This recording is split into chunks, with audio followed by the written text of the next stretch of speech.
Segundo concepto a revisar y fundamental para entender derechos y garantías individuales políticos, así como la parte orgánica de la Constitución, que es la democracia.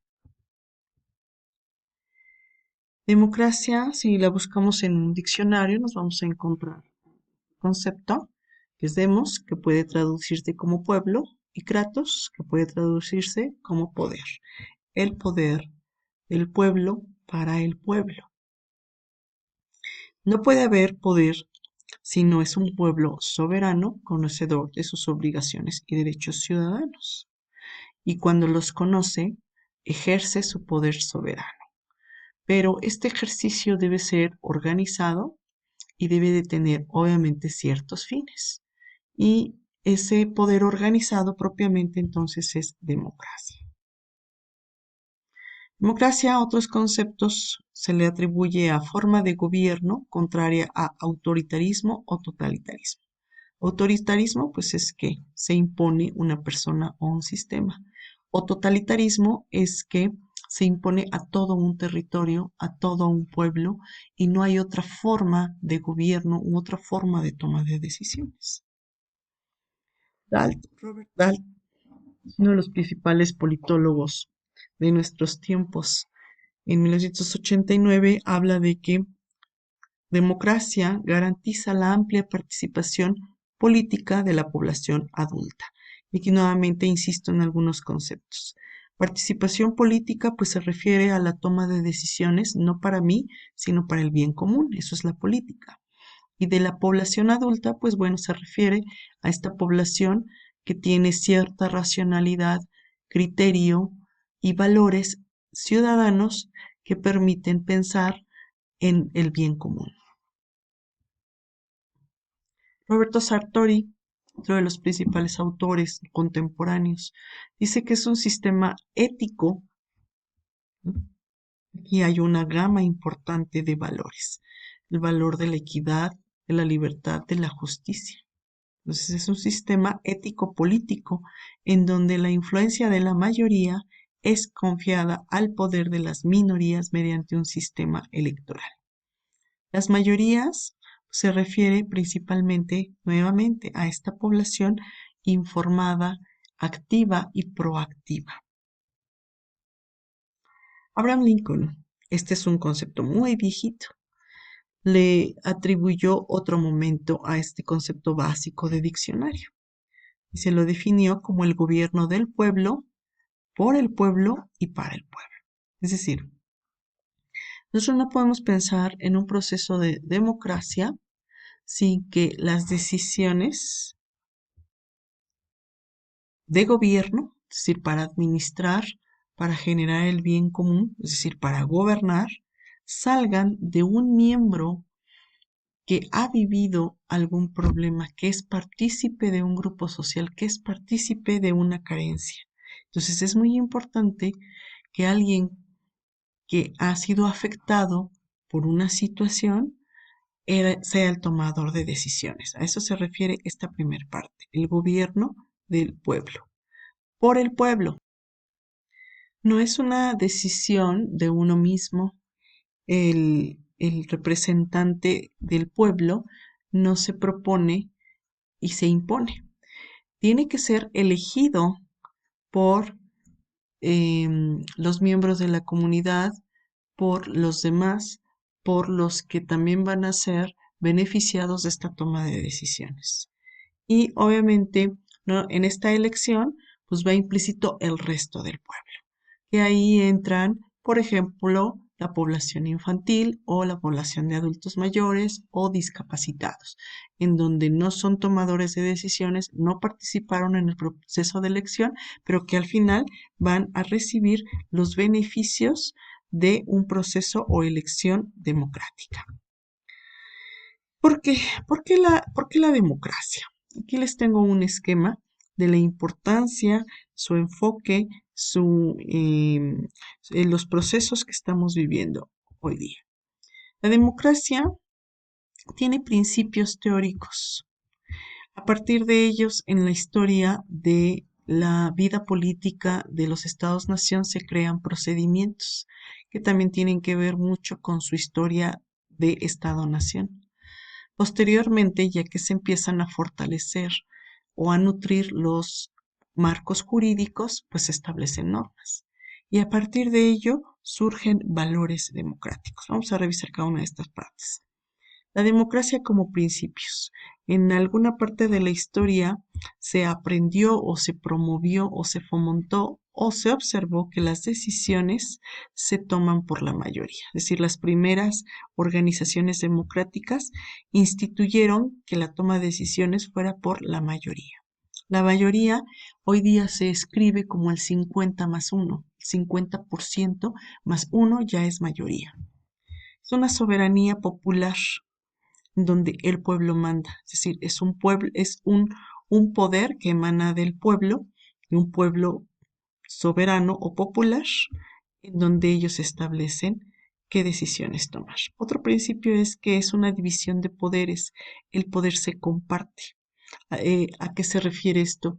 A lo mejor una toma de decisiones no es lo que yo esperaba, pero pues le cedo al tomador de decisiones, al que propone o al que las va a encabezar, el que se actúe aunque yo no sea beneficiado en un 100%. Es una representación, el pueblo cuenta con representantes para tomar decisiones y gobernar en su nombre. Y otro principio de la democracia es que es un principio de corresponsabilidad. Cooperan en la solución de problemas. Insisto, aunque a mí no me beneficia al 100%, pero soy partícipe de esta toma de decisiones. Todos estos principios deberían de estar presentes en los procesos democráticos. Yo aquí te haré una pregunta para que empieces a distinguir de un proceso o una norma democrática a un principio. ¿Qué principio encabeza el proceso democrático de nuestro país, que principalmente es un proceso de elección de nuestros representantes? La democracia no nada más es elección mediante el sufragio o mediante el voto. Tendría que haber otros momentos o otras situaciones que promuevan democracia. Entonces, nosotros cumplimos con ¿no? Las decisiones se toman por la mayoría o solo por los que votamos. ¿Es una efectiva democracia? ¿Es una representación soberana? ¿O es una división de poderes, donde el poder se comparte?